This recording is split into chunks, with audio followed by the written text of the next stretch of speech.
Joyce, this Ole Miss football season has been something out of a movie script. Tonight, they have a chance to add a chapter that not even Hollywood would buy.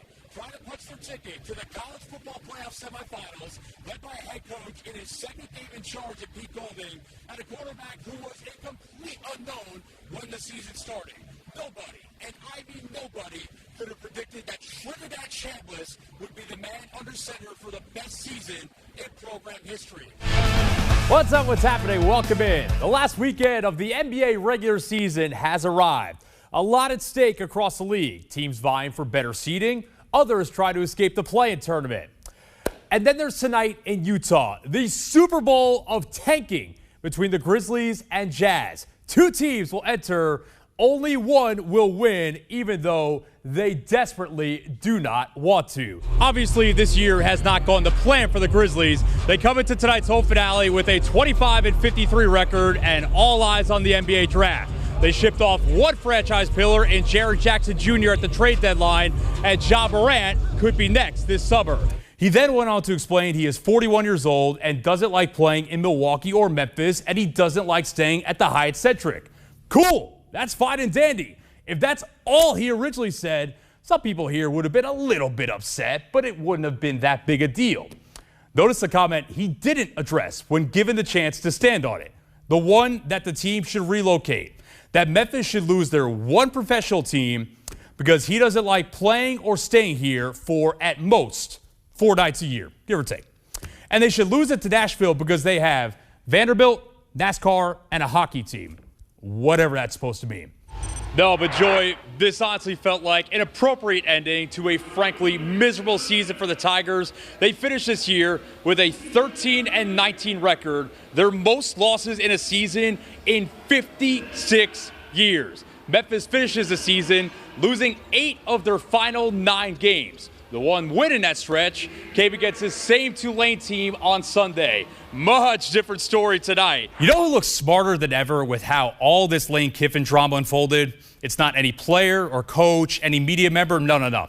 The person who's really vindicated is late Oakland Raiders owner Al Davis. I, for some reason, remember very vividly my freshman year of high school watching Davis using an overhead projector to absolutely torch Kiffin and announcing he was firing him just 20 games into his tenure as Raiders head coach, for cause, I might add.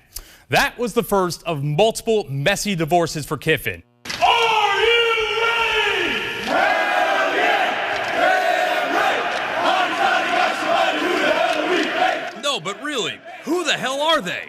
Do you think most people on that campus even know you guys exist? I'll very confidently tell you that most of them do not know we exist. Right? Josh Herbert is a Houston high school alum who actually coached the Memphis club hockey team for a few seasons, and for the last 9 years has been the head coach of the same program at Ole Miss. It's been a lot of fun. It's been a lot of work. It's been a lot of stress. That's why I keep doing it. That's why I keep coming back. I mean, I'm a volunteer.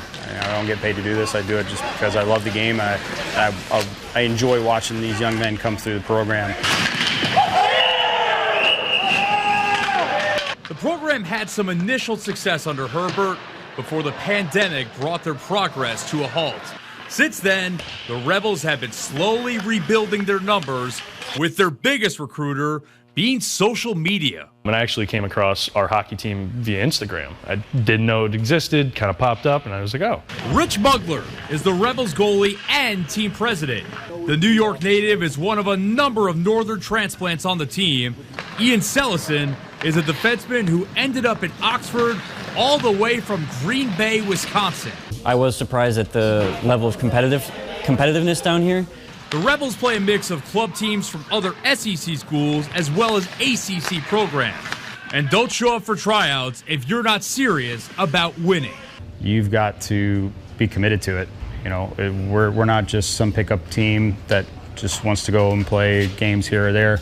Commitment is what makes this whole thing go. The head coach is a volunteer.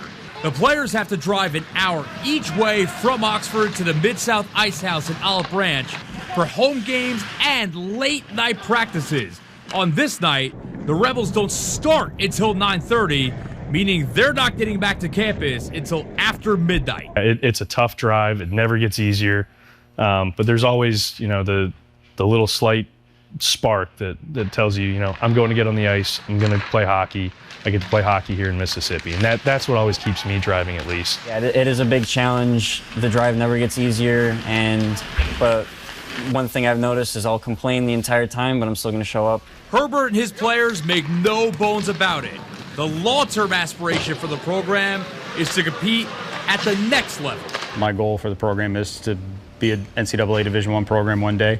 In the moment, to close out their final practice of the season, the Rebels put their departing seniors through the gauntlet, a fitting sign of the hockey brotherhood that's been built in maybe the last place you'd ever expect. In Olive Branch, Infield, Action News 5.